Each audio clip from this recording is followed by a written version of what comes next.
Narsapur Yadav function హాల్లో ఔత్సాహిక పారిశ్రామికవేత్తల సదస్సు నిర్వహించడం జరిగింది. ఈ కార్యక్రమానికి ముఖ్య అతిథులుగా మున్సిపల్ చైర్మన్ అశోక్ గౌడ్ పాల్గొని మాట్లాడుతూ కార్యక్రమం యొక్క ముఖ్య ఉద్దేశం కొబ్బరి పీచుతో మ్యాట్లు నిర్వహించడం, డోర్ హ్యాండ్ క్రాఫ్ట్స్, పరుపులు మొదలగునవి నిర్వహించడంలో సమాజంలో కొబ్బరి పీచుతో అనేక రకాలుగా పనిముట్లు తయారు చేసుకోవచ్చని, పల్లెల్లో నిరుద్యోగులకు ఈ కార్యక్రమం కొబ్బరి పీచుతో తయారు చేసే పనిముట్లు ఒక ఉపాధి కల్పిస్తుందని తెలిపారు. ఈ కార్యక్రమంలో కార్యనిర్వాహకులు, regional officer PN Sai, manager తన్షిప్, అసిస్టెంట్ ఆర్ఓ ప్రసాద్ మరియు మహిళా ట్రైనర్లు అధిక సంఖ్యలో పాల్గొన్నారు.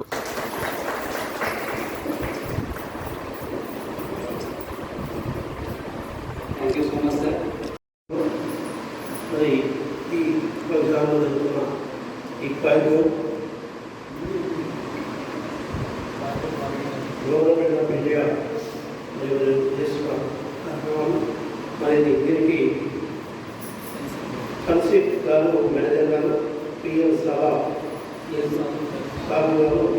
గారు, ఆఫీసర్ ప్రసాద్ గారు, అసిస్టెంట్ ఆర్ఓ గారు, మరి ఈ కార్యక్రమం మరి చాలా మంచితనంగా మెదకొచ్చి మరి మెదక్ నుంచి చేసిన మరి అందరికీ తెలిపిన శుభాలను తెలియజేస్తూ మరి కార్యక్రమం మన ఆఫీస్ తోటి కొబ్బరితో ఈ తయారీ మరి గ్రామీణ ప్రాంతంలో చాలామంది ఉపాధి లేక ఇబ్బంది పడుతున్నారు ప్రజలు.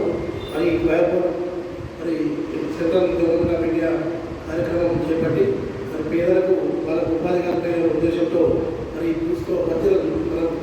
మనం దీంతో చేయాల్సి ప్రతి ఒక్క వస్తువు కూడా మ్యాట్రిక్స్ కానీ ఇవన్నీ ప్రతి ఒక్క వస్తువు కూడా మనకందరూ ఉపయోగపడేవే. మరి దీనికి మరి ఈ కేంద్ర మరి బోర్డు తరఫున ఈ చేస్తున్నందుకు మీ పేరు పైన శుభాకాంక్షలు తెలియజేస్తూ మనం కూడా మీకు అందరికీ ఉపయోగంగా మీరందరూ బాగా నేర్చుకుంటారు. నేర్చుకుంటారా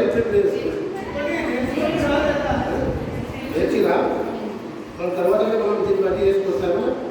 మరిన్ని అప్డేట్స్ కోసం మా ఛానల్ని సబ్స్క్రైబ్ చేయండి.